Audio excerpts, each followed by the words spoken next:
ஓம் சக்தி. அன்பு குழந்தையே, உன் ஆதி பராசக்தி உன்னிடம் சில விஷயங்களை சொல்ல வந்தேன். நீ இதை கேட்டே தீர வேண்டும். இதை கேட்காமல் போய்விடாதே என் பிள்ளையே.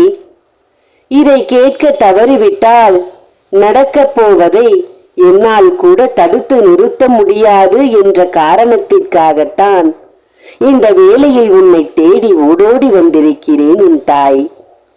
அன்பு பிள்ளையே, உன் மனதின் வேதனைகள் அடைந்திருக்கிறது. உன் கண்களில் இருந்து நீர் வடிந்து விட்டால் உன்னுடன் இருப்பவர்களும் வேதனைப்படுவார்களோ என்று உன் கண்ணீரை அடைத்துக் கொண்டிருக்கிறாய். நீ மனதில் இருக்கும் வேதனைகளை அடக்கி அடக்கி மனதே வெடித்துவிடும் நிலையில் நின்று கொண்டிருக்கிறாய். நீ யாரிடம் கொட்டுவது? எனக்காக யார் இருக்கிறார்கள்?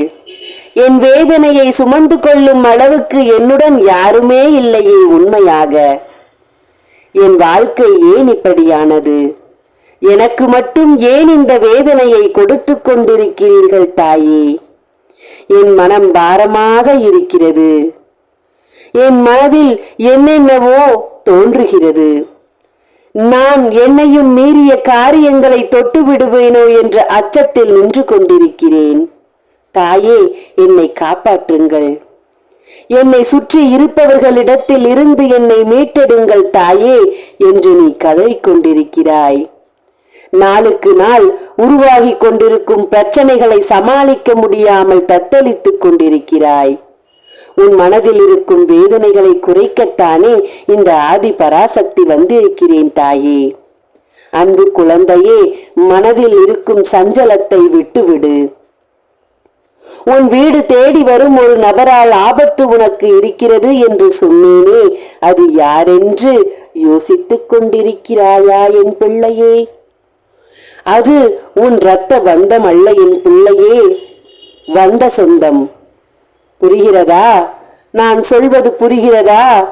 வந்த சொந்தத்தில் இருக்கும் பந்தங்களால் ஏற்பட போகும் பிரச்சனைகளில் இருந்து உன்னை மீட்டெடுக்கத்தான் இந்த ஆதி பராசக்தி வந்திருக்கிறேன். இருக்கும் சொந்தம் அல்ல, வந்த சொந்தத்தில் இருக்கும் பந்தங்கள் செய்யும் ஆபத்தை உனக்கு விளக்கி காக்கத்தான் இந்த ஆதி பராசக்தி இந்த நேரத்தில் உன்னை தேடி வந்திருக்கிறேன். இன்னும் அப்படியே அமர்ந்திருக்காதே, யோசித்துக் கொண்டே இருக்காதே. நீ அழுது புலம்பி எதுவும் இங்கு நடக்கப் போவதில்லை. எழுந்திரு. கண்களை துடைத்துக் கொண்டு ஆதி பராசக்தியிடம் உன் கவலைகளை ஒப்படைத்து விட்டு நீ நிம்மதியாக இரு என் பிள்ளையே. அன்பு செல்வமே, நான் சொல்வதை கேள் என் தங்கமே. உன் வீட்டிற்குள் இருக்கும் எதிர்மறை சக்திகளை ஒழிக்க வேண்டாமா என் தங்கமே? அன்பு பிள்ளையே, வரும் பிரச்சனைகளை தவிர்க்க வேண்டும். தாமதிக்காதே என் தங்கமே. உடனடியாக உன் ஆதி பராசக்தி சொல்வதை கேள். 48 நாள் பூஜையில் வைத்த எந்திரங்களையும் சாம்பராணியும் ஆண் பெண் உருவத்தை வாங்கி பரிகாரத்தையும் செய்து சத்யநாராயணா படத்தையும் உடனடியாக வாங்கு. தீர்த்தத்தையும் வாங்கு. ஓம் சக்தி. பிரச்சனைகள் தீரும். நன்றி.